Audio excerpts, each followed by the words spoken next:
Hey, thanks for stopping by Minnesota Black Robe Regiment. Make sure that you are subscribed and you're checking out the bell icon down there so that you get notifications when my stuff comes out. As always, like, share, and comment.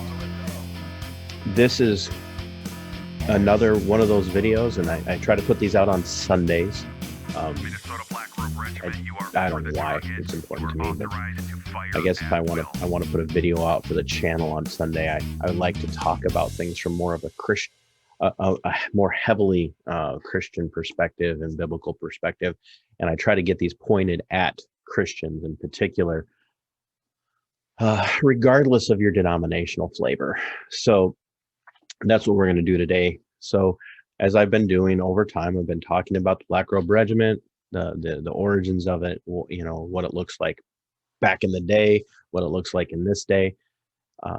What I want to talk about now is something that I've addressed a little bit in the past, and that is clearly the misunderstanding of the modern American church, modern Western church, but especially here in the Republic of the United States, the weak,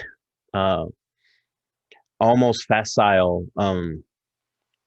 perspective that so many Christian leaders take, pastors, elders, deacons, whatever your particular denominational flavor calls the people who lead your church or your local congregation. There again, as I've said before, there's a horrible misunderstanding. And you know, it's not even a misunderstanding. There is a sham being perpetrated on the church by supposedly well-educated seminarians and supposedly biblically, doctrinally, and theologically sound and well-versed leadership, and in that sham that's being perpetrated, I've come to the point where I do not any longer believe that it's accidental or even just a cultural thing that we've grown used to, kind of like the frog in the pot of water. You put a frog in a pot of hot water, and it's going to fight and jump out as soon as it can, or as fast as it can. But you put it in a pot of lukewarm or cool water, and the frog is going to sit in there. And as you slowly turn the heat up to boil the frog to death, the frog's not going to notice because it's not noticing the change. I don't believe that's what's happened with the leadership broadly in Western Christian culture. This is not pointed at every single person in Western Christian American culture, all the different churches and denominations. But what I will say is, for the most part, the misuse of Romans 13 and the misuse of 1 Peter 2 by Christian teachers is intentional. It's absolutely intentional. And I've been doing a lot of studying. I've got an event coming up on the 13th of June, so a week from the day that this video publishes. I'm speaking over in Wisconsin at the Faith and Freedom event in Chippewa Falls at the Lilydale Event Center. And I've been in preparing for that event, because most of you who have seen me speak at events, whether it be through here or actually in person, I speak extemporaneously, but I do not speak extemporaneously without preparation. So I've been studying a lot of teaching on the church's responsibility to resist tyranny, to defy tyranny. And the conclusion that I've come to is that, by and large, there's an intentional twisting of scripture on the part of the vast majority of Christian teachers to misrepresent what Paul was saying in Romans 13 and what Peter was saying in 1 Peter 2, especially because they want to remain comfortable in the United States. They don't want to run afoul of current governmental powers. It's 10:10 in the morning as I record this on Saturday, June 5th. I want you to understand this is literally just water, okay? you could think it's vodka or rum, but it's not. It's literally just water. I have yard work to do today, so can't do that when you've been drinking this early in the morning. So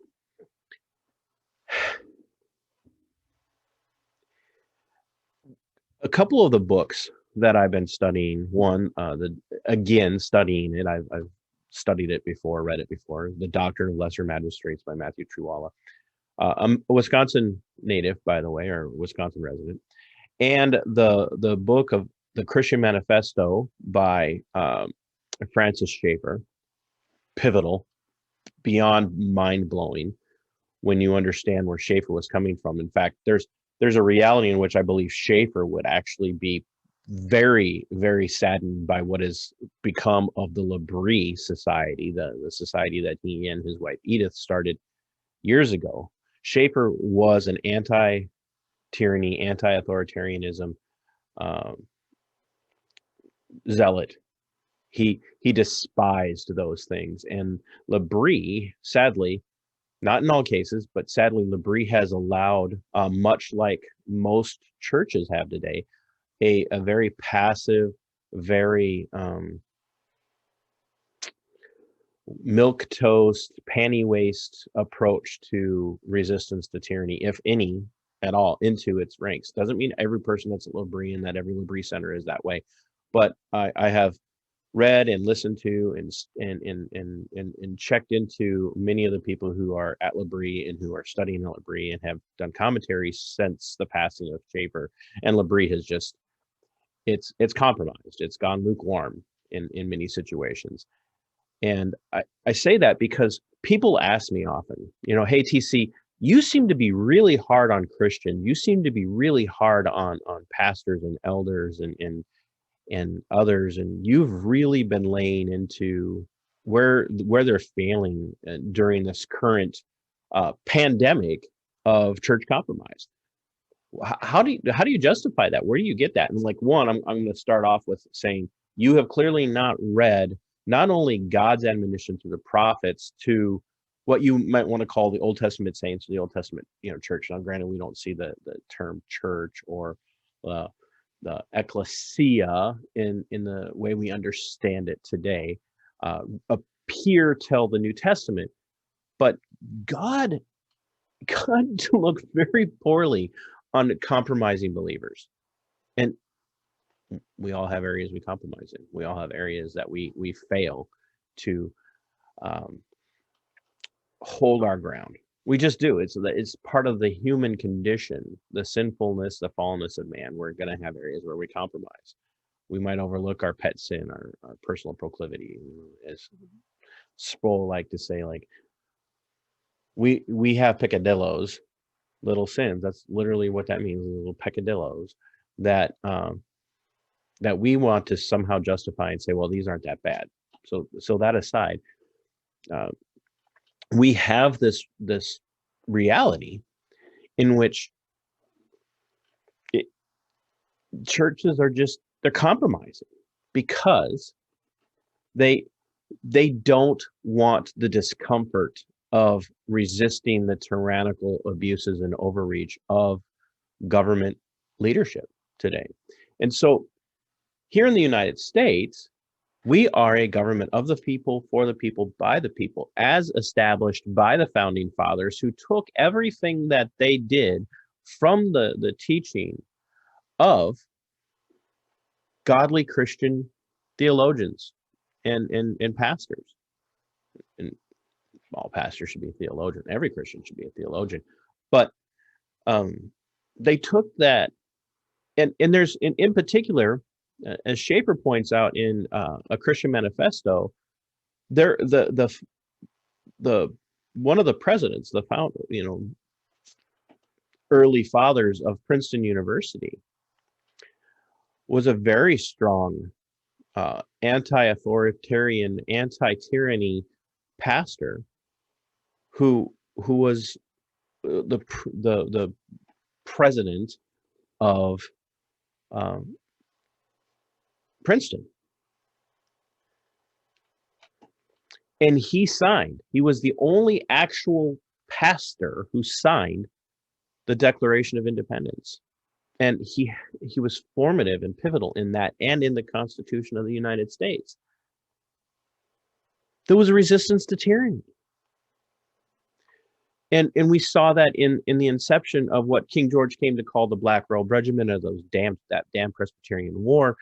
Over and over and over again, godly men rose up and cited, men like Samuel Rutherford, the Scottish Presbyterian minister, who wrote Lex Rex, law is king. And he did that in defiance of the face of British monarchy, because for generation after generation, for an incredibly protracted period of time, the king was law. It was Rex. It was Rex Lex versus Lex Rex. And if you're not careful, you're going to screw that up. But he wrote Lex Rex, Rutherford did, and he cited not merely church history, but he cited scripture to explain why the law had to be king, and it had to be king under God over the king. Because if the king was law, then he could do whatever he wanted at any time. And Lex Rex was so dangerous to the established rule that Rutherford did not, he did not die famous and wealthy because of what he wrote. He was hunted and hounded for it. But what do we see today? We see today the roots and the fabric of this constitutional republic of the United States, which was founded on biblical principles of defying tyranny and defying evil. Now we capitulate and kowtow. And it saddens me, because if we're going to capitulate and kowtow for the sake of, let's say it's COOF restrictions, and look at all the churches that just refuse to stay open. Like, when I say refuse to stay open, they insisted that their people be understanding and accepting of the fact that the churches need to be closed down. Their local places of gathering needed to not be open, because it was just safer, and the government was telling us we had to. And look at the churches that required you to sign up for worship service when you could go back, and the ones that are doing contact tracing and are willing to give that information over to the government. Like, that's terrifying to me. The people, by and large, that make up the church in the United States today, the true Christians and the false converts, the wheat and the tares, would have kowtowed to Rome. When the Roman soldiers marched around with their portable little altars to Caesar, and they said, throw a pinch of incense on the altar and call Caesar Lord, and Christians at that time would die on the spot sometimes, because they would say, I refuse to call Caesar Lord. And by calling Caesar Lord, they weren't just acknowledging Caesar as king, they were saying the state is God. And they would die. They would die before they would say anything other than Christ is king. Jesus is the Lord. They wanted to be obedient, respectful Roman citizens, but they weren't going to compromise their values. And so what we've done today is we've forgotten years and years and years and years of Christian history of defiance to tyranny, the defiance of wickedness. Starting as back in the ancient days of the church, the early church, the ancient church did that. They did that. They didn't go around saying we should overthrow Caesar just because, but they refused to acknowledge Caesar as Lord. That was, in the eyes of, and this Schaeffer talks about this extensively, in the eyes of Rome, in the eyes of Rome, that wasn't a religious issue. That was a socio-political, cultural issue. That was rebellion in the eyes of Rome to their governmental authority. It wasn't a religious issue to Rome. Rome didn't go, oh, that's a religious issue for them, and then we're going to persecute them for their religion. Rome said, this is a political issue. We don't care who you worship. We don't care who you call God, but you're also going to call Caesar God because that's political. It showed your allegiance to God, to this God of the state, the God of the Roman Empire, and to Caesar as God. And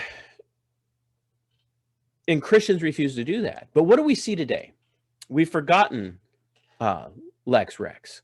We've forgotten the writings of George Whitefield, who is often called the forgotten founding father. George Whitefield preached all over the East Coast of what we now call the United States. He preached up and down the East Coast throughout the 13 colonies. He inspired men like Jonathan Edwards and others. Other sound pastors preached against the tyranny of the British rule, both parliamentary tyranny and royal tyranny. They preached against it, and they said, we know it's going to cost us our lives. Benjamin Franklin, a Quaker, not a Christian by any stretch of the imagination. I know some people would get mad at me for saying that, but he was a Quaker. Benjamin Franklin, for lack of better terminology, was a Quakerite, if you will. And I probably had that wrong somehow, but Benjamin Franklin said, gentlemen, we shall all truly hang together, or we will truly all hang apart. Here's a man who, by and large, was a peaceful man, saying, like, we got to be willing to die. Not in the church today. Not today. Not in the church today. No, we want to be protected just like everybody else, all the other sheep in the United States, especially in the state of Minnesota. We need to be protected. So what we're going to do, so that we can keep our 501c3 status, and we can keep allowing people to write off their donations to the church by way of offering, so that they can get that as a tax credit somehow. We want them to be able to keep that. We want to be able to you want to be protected from, kind of have this tax shelter of the church. It's brought compromise. It's intentional compromise, absolutely intentional compromise. And here's what I mean. When you look at what Paul says in Romans, and what Peter says in his writings about submission to authority, it always comes down to honor the government when they're doing good, because they're appointed by God to do good and to reward good, and to punish evil and punish wicked doers. And the implication is that when they do evil, you aren't to honor them. You don't honor them. You don't obey the government when they're doing evil. And then there again, as I said, I'm sure it's just ad nauseum for you that your guys are sick of hearing this, that when the government is ordering evil, it isn't just, okay, we're going to order this particular thing, and because it's clearly and obviously evil, now you don't have to obey. It's like, you need to understand that anything that rises up against God is evil. And the state, and not your state of Minnesota or state of Tennessee or whatever, but the state in the United States, the state has set itself up over and against God to circumvent and supplant God as God. And while we may not have American centurions walking around demanding that you throw a pinch of altar onto the altar and call the state God, or call Joe Biden God, what we have is, you will acquiesce to the things that we say and the things that we do, and you will not resist us. Sure, you can practice your religion however you want. That's fine. We don't have a problem with that. But you're still going to follow our rules. So we want to send money from your taxpayer dollars. We're going to find a way to circumvent the Hyde Act, or whatever the case might be, and we're going to send the money to abortion clinics somehow. Like, taxpayer dollars go to Planned Parenthood because what Planned Parenthood has managed to convince, and honestly, it's collusion on the part of government, Republicans and Democrats and independents alike, they've managed to convince government that, well, the majority of what we do isn't abortions. It's prevention of STDs. or STIs. We're supposed to can't call them STDs anymore. I don't know why. It's not a disease; it's an infection. And gynecological help for the poor. So all the money that the government sends to Planned Parenthood, we don't spend that on abortions. We spend that all on all these other things. I don't care. Planned Parenthood is an abortion mill. They're an abortion provider. They should be getting no taxpayer dollars. But yet Christians, very rarely do you ever see churches rise up and speak about this. They don't preach about it from the pulpit. Like to this day, even in sound churches, you will not see, for the most part, pastors and preachers and teachers railing against the evil of governmental control of taxpayer dollars to go to those things which dishonor God. Because they have bought the line, and to keep the church safe and open, and keep its tax shelter and all of that, they bought the lie that they're not allowed to talk about things that are considered political issues. And that's hogwash. Sure, there are political issues. Sure, there are political candidates. But the church's responsibility is to press in on that culture, that cultural view, that culture that says, here's political, and this is cultural, and this is sociological. And it's to say, no, everything is biblical. Everything. All of this stuff, this separation, and Schaeffer refers to it as this pietistic view that we can somehow have this super pietistic stance of, oh, this is world, and we can be involved in this, but it doesn't. Our religion doesn't have any. And I'm paraphrasing. You have to read the Christian Manifesto, please. I'm begging you, read the Christian Manifesto. But somehow we can separate these things, and so I can be over here and do my religious thing and still have the state. No, everything is spiritual. Everything is Christian for the Christian. Everything is a Christian argument. Everything is a discussion about doctrine and theology and how it impacts those things. And that is even the servant nature of governing officials to the people.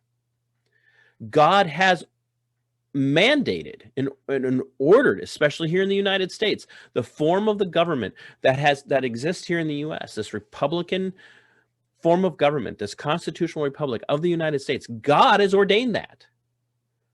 God has put that in place.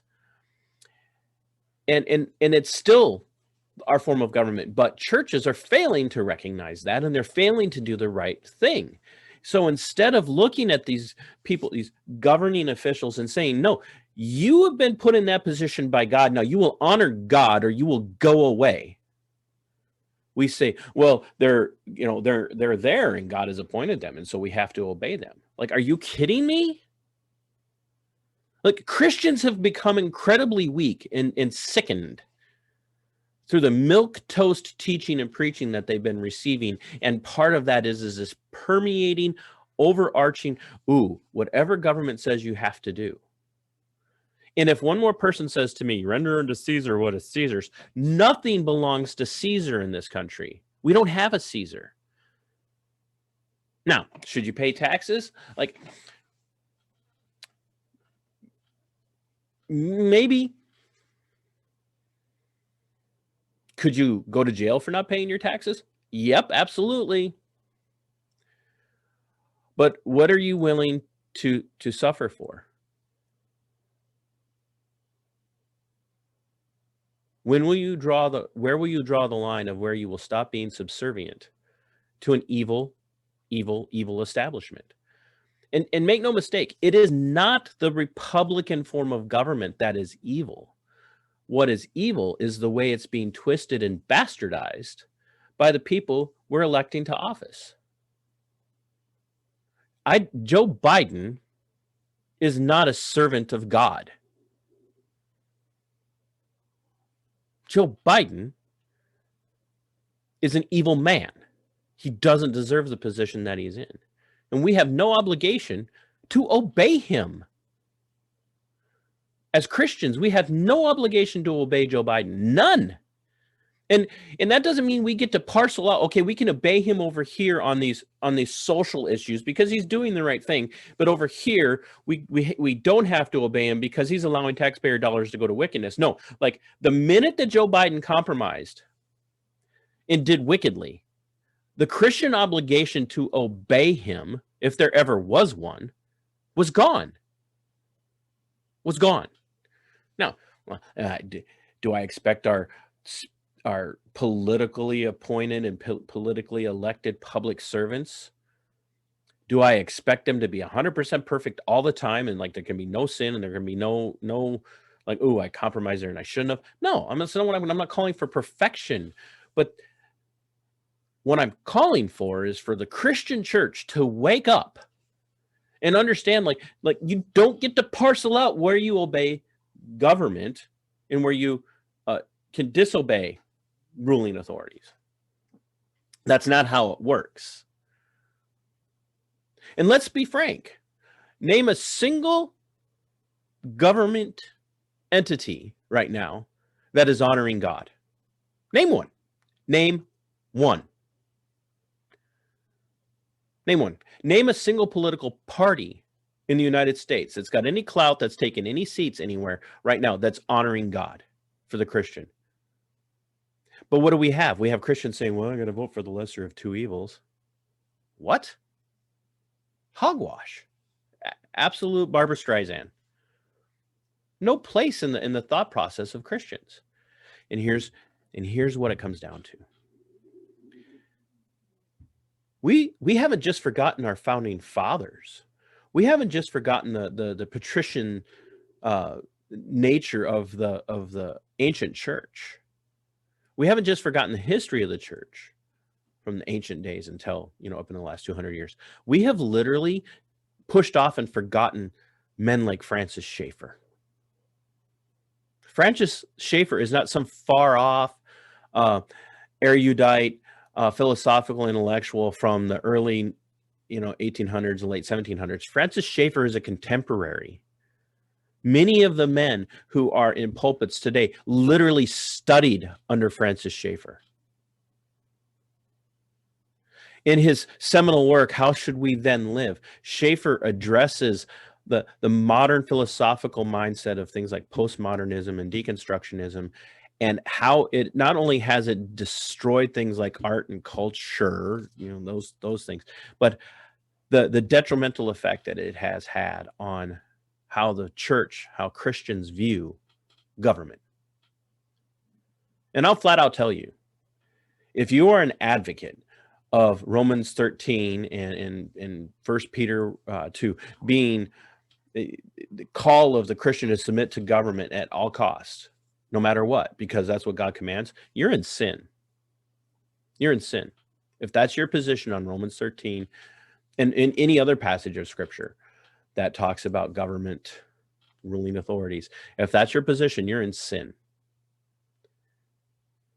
You might be in a position of holding your nose kind of sin so that you don't have to, smell the reek of your own sinful compromise, but it's still sin. And it's time for you to repent of that and walk away from it, period.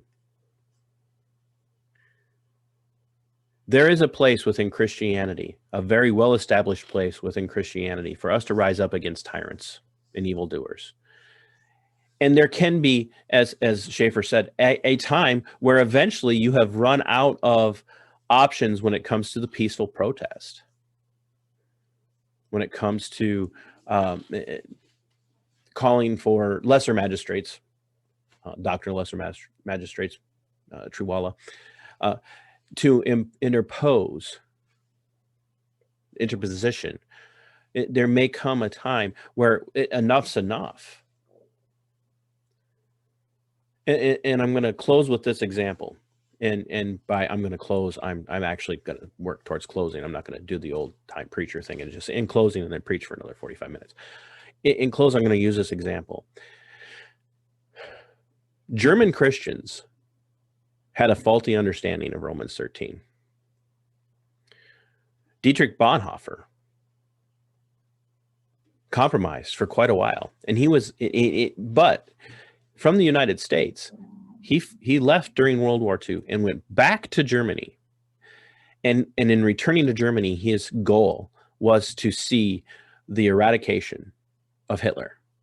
And he literally took part in an assassination plot to kill Hitler, to end the tyranny of Nazi Germany. And people are going to say, oh, wait a minute, careful. I'm not talking about an insurrection. I'm not talking about a violent overthrow of the United States government. That's not what I'm talking about. What I want you to understand is that within modern times, there have been Christians who have joined in and plotted to assassinate wicked leaders, rightly assassinate them, execute them for their wickedness. Hitler deserved to die for his wickedness.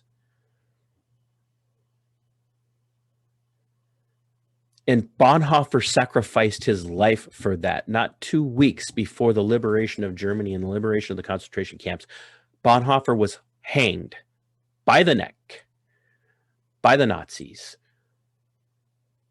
for being a traitor. And the German Christians did that to themselves. And there could very well come a time for the church in the United States where we have to stop holding our flippin' noses and saying, well, I just have to submit. I just have to submit. I just have to submit, and say enough is enough. I am not going to throw a pinch of incense. I almost said the wrong word there. Incense. I'm not going to pinch a little incense and throw it on the altar of the state and say the state is God. Now, many Christians may not be doing that in word, but they're doing it in subservience and in deed. And it's time that we stood up and took our nation back peacefully, civilly, and through the proper channels. But it's not going to happen because so many Christians are compromised for the sake of peace and security and tax breaks. We need a modern Black Robe Regiment to rise up. And if it's not coming from the pastors, and if it's not coming from the elders, and if it's not coming from the preachers and the teachers, then it needs to be the laity that rises up and follows the examples of our early forefathers of the United States and the example of men like Trawala and Schaefer and others. That's what it needs to be. But until then, I will not brook any complaint by any Christian about the wickedness of the American ruling authority, the ruling elite, if they themselves are not willing to put their money where their mouth is, call out their pastors and their elders and their deacons and their trustees for compromising, and also put their money where their mouth is and risk discomfort by challenging the appointed and elected servants of this country. Until you're willing to speak out, shut up. And you might as well personally go and donate to places like Planned Parenthood and others, because that's what you're doing. I say these things in love to you, my brothers and sisters in Christ. I don't say these things because I hate you. I say them because I don't want to ever have to come to the point in the United States where it may come down to you being hanged by the neck for advocating for resistance to the wicked government that has already taken over the United States. I want our country back peacefully. And the only way to do that is through Christians rising up and doing what is right and demanding that government submit to us. Until next time, resistance to tyranny is obedience to God. Sic semper, Tyrannus.